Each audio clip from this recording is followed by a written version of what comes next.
এটি হচ্ছে খোসকা গাছ। বিভিন্ন অঞ্চলে এই গাছটি বিভিন্ন নামে ডাকে। কেউ বলে খোসকা গাছ, কেউ বলে খোসা গাছ, কেউ বলে খেসা গাছ, আবার কেউ বলে খোসকা গাছ। নাম যাই হোক, এর উপকারিতা কিন্তু কম না। গ্রাম অঞ্চলে মাছ চাষিরা যখন মাছ নিয়ে আসে, যখন রান্না করার আগে পরিষ্কার পরিচ্ছন্ন করে, তখন এই গাছ দিয়ে মাছ পরিষ্কার পরিচ্ছন্ন করা হয়। তো আপনারা অবশ্যই হাসতে পারেন যে এটা আবার কোন ধরনের কথা, যে এই খোসকা গাছ দিয়ে মাছ পরিষ্কার করে। হ্যাঁ, যারা শহর অঞ্চলে আছেন তারা জানেন না, যারা গ্রামে আছেন তারা জানেন।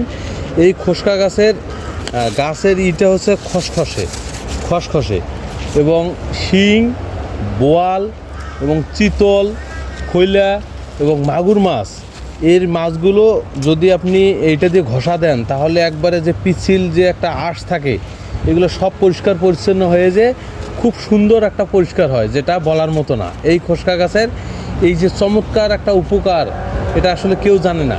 এই খোসকা গাছ অনেক সময় গরু মহিষ খায়, এবং এই গরু মহিষ খাইলে, এই খোসকা গাছ খেলে গরু মহিষের দুধ বেশি হয়।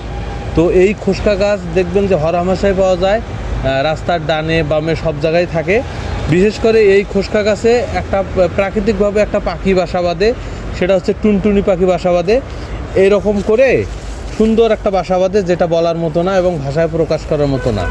তো টুনটুনি পাখির জীবন রক্ষার্থে, টুনটুনি পাখির বংশবিস্তার রক্ষার্থে এই খোসকা গাছ আমরা কখনোই নিধন করব না।